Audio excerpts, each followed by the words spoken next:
Here's a look at that Local 5 weather impact forecast. I'm meteorologist Chris Kubal. We are calling for a weather impact alert day status for tonight into Wednesday.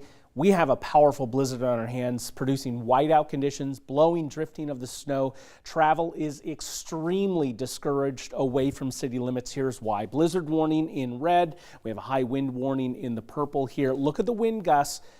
50 to 65 miles per hour, and we're expecting a changeover from soaking rain to snow. No doubt it's going to get nasty, downright nasty very quickly, expecting things to change over.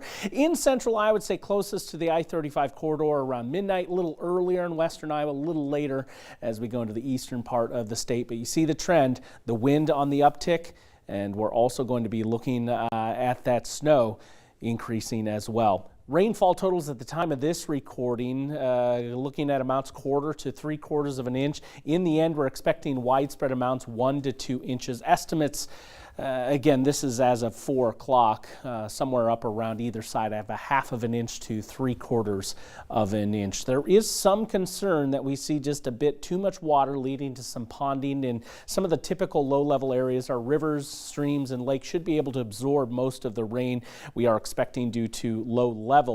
But if we do see more than 2 inches, that's when our awareness is going to be heightened that maybe this is going to be a little bit too much for us. Weather impact alert, here's what we're looking at as far as those impacts. Soaking rain first with a lot of runoff. Then we're transitioning to snow either side of midnight. Watch the conditions on the roads as we will see a flash freeze as temperatures plunge quickly. Then it's the blizzard conditions and treacherous travel that accompanies that. But the wind alone is cause for concern for power outages and property damage as well.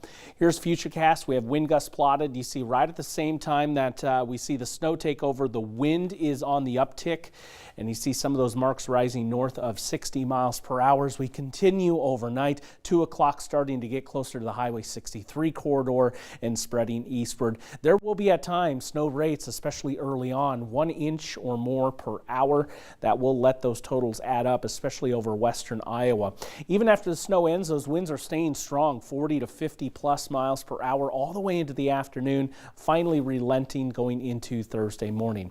As far as snow, and it's going to be impossible to measure, mind you, but I do want to show you this because I do think the emphasis is on western Iowa to see the most snow, and this is actually where we're going to find the worst of the impacts over western and northwestern Iowa. But all that matters here for blizzard conditions is you have some snow, and I do think there's a high likelihood that all of central Iowa sees at least 2 inches of snow, and therefore that's why we're going to be seeing such big impacts. Wind gusts as of 4 o'clock, strongest out into western Iowa. They will be increasing locally into central Iowa. Again, 60 plus definitely possible. Those sustained winds right around 30 to 35 miles per hour. So here's the timeline of events as it pertains to those threats. The wind and snow overlapping. There is going to be a burst of heaviness right at the onset, and then it wraps up mid to late morning across the state. The travel scene with that overlap of wind and snow greatly impacting us. One thing that is going to be helping us out is the lack of seeing any snow existing on the ground currently. Otherwise, we'd be talking about widespread impassable roads. And still on a local level, that may be possible in western Iowa. I just don't see it on a widespread level across the state at this point. 27 degrees for tonight. We are looking at those wind gusts north of 60 miles per hour at times. 29 is all for Wednesday. That sharp wind really keeping those temperatures held in check. The snow ends early, but the wind lasts all day. There's another round of snow out there. Thursday night going into Friday, a band of accumulating snow pushing across central and southern Iowa. There is an element of mix to consider in this, but I do think we are going to see some accumulations and at least to some travel disruption in there as well. Thankfully, the biggest of the wind stays away with this round. So temperature stunted as you'd expect. We'll start to pull out of it over the weekend and then surging ahead into the 60s, if not 70 degrees early next week. This is March. We are living it out in just a 7-day stretch.